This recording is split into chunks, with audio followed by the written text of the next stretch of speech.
அறம் செய்ய விரும்பு. சிலரை நண்பராக பார்ப்பதை நிறுத்து. உங்களால் எந்த பலன் என்று உங்களுடன் பழகுகின்றவர்கள் யோசிப்பார்கள். நீங்களும் அப்படியே யோசிக்க பழகுங்கள்.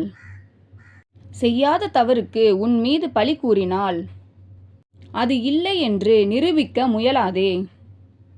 உன்மேல் வைத்த பழியை உண்மை என்று ஆக்கிவிடு. வீண் பழி ஏற்பது மாபெரும் குற்றம். சிலரால் நீ சாத்தானாகி அவர்களை தண்டிக்க துடிக்காதே. கடவுளாகி மன்னிக்கவும் நினைக்காதே. கேவலம் மனிதர்கள்தானே என்று கடந்துவிடு. சிலர் உன்னிடம் நடித்து உன்னை ஏமாற்றினால் அதிர்ச்சி அடையாதே.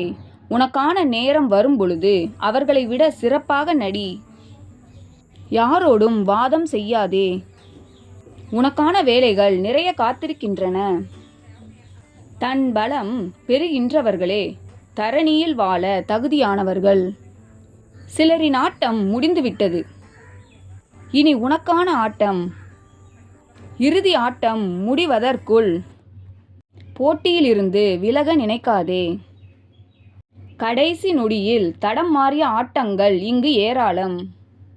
உனக்கு தீமை செய்துவிட்டு எவராலும் இங்கு நிம்மதியாக வாழ முடியாது. வேண்டுமென்றால் வாழ்வதைப் போல பாவனை செய்யலாம். ஒரு நபரால் நீங்கள் மீண்டும் மீண்டும் வருந்துகின்றீர்கள் என்றால் தவறு அவர் மீது இல்லை. யார் யாரிடம் இருந்து நீங்கள் விலகி இருக்கின்றீர்களோ அவர்களால் உங்களை காயப்படுத்த முடியாது. ஒரு சில உறவுகளுக்கு அதிக முக்கியத்துவம் தராதீர்கள். வாழ்வின் சூட்சமம் புரிந்தால் எப்பேற்பட்ட சூழ்ச்சியையும் முறியடிக்கலாம். நன்றிகள்.